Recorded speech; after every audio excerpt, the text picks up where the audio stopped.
Hello everybody, it is I, Captain Oblivious Mist, and today we're going to be doing the complete history of the Athlone Castle, or Athlone Castle, I don't know.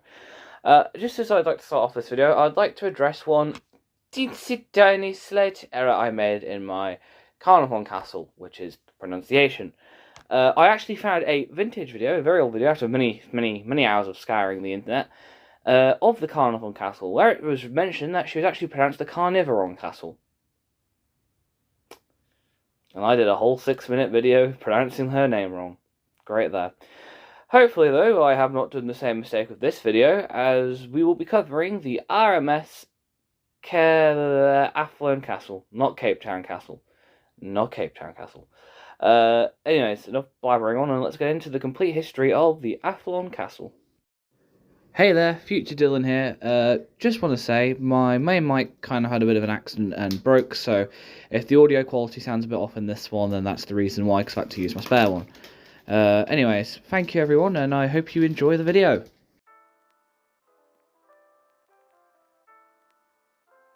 The 1930s was a time of economic hardship as the Great Depression was in full swing, leading to the Union Castle Line building a class of 3 economical motor ships. These ships were going to help carry the Union Castle Line into the next decade. The second of these ships was to be called the Athlone Castle.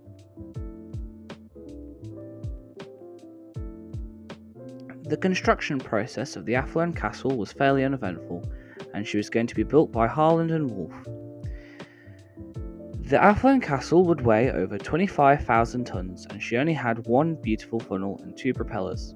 She was able to hold 246 first-class passengers and 538 cabin-class passengers. The Athlone Castle would be powered by 2 10-cylinder twin-stroke diesel engines, like her sister. This gave her a service speed of up to 19.5 knots. Like many ships of the Union Castle Line, she was named after a castle. Though, I mean, it's kind of in the name, so if you didn't realise, then you're a dummy. She was launched on the 28th of November 1935 by Princess Alice, Countess of Athlone, the location of the ship's namesake, and the construction process was completed in May of 1936, which leads to her career.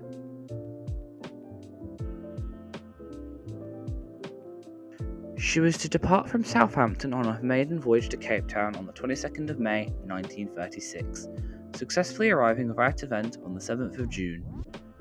On one of her voyages, she would take the record for the fastest crossing on her route, with a time of 13 days and 51 minutes. Then, on the 5th of November 1937, she was the first mail ship to call at East London. No, not the hellhole in the UK, but the city in South Africa. In 1937, she was supposed to take the English cricket team home from Durban after the 5th test, but in typical fashion, the test ran over time, and she left without them. The team would still end up boarding the Athlone Castle in Cape Town, though.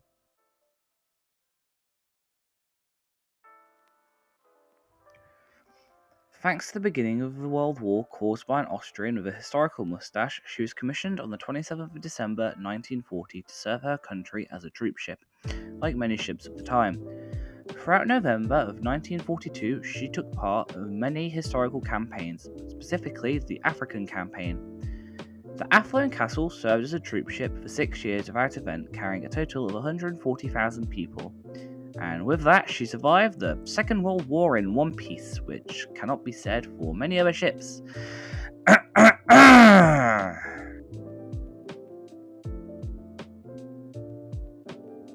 After the Second World War, the Athlone Castle would repatriate troops to Australia and Singapore. Then, on the 17th of September 1946, she was sent to Belfast for a refit.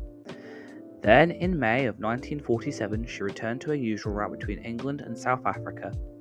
This would go on to be a relatively uneventful time in her career, though like many things in her career, this would eventually come to an end, as she and her sisters were quickly becoming outdated, which led to her sailing her last voyage on the 23rd of July 1965, and she was then decommissioned and sold for scrap, arriving on the 13th of September 1965 in, I really cannot pronounce this, Kawahaisung, to be broken up, ending the 30-year-long tale of the Athlone Castle.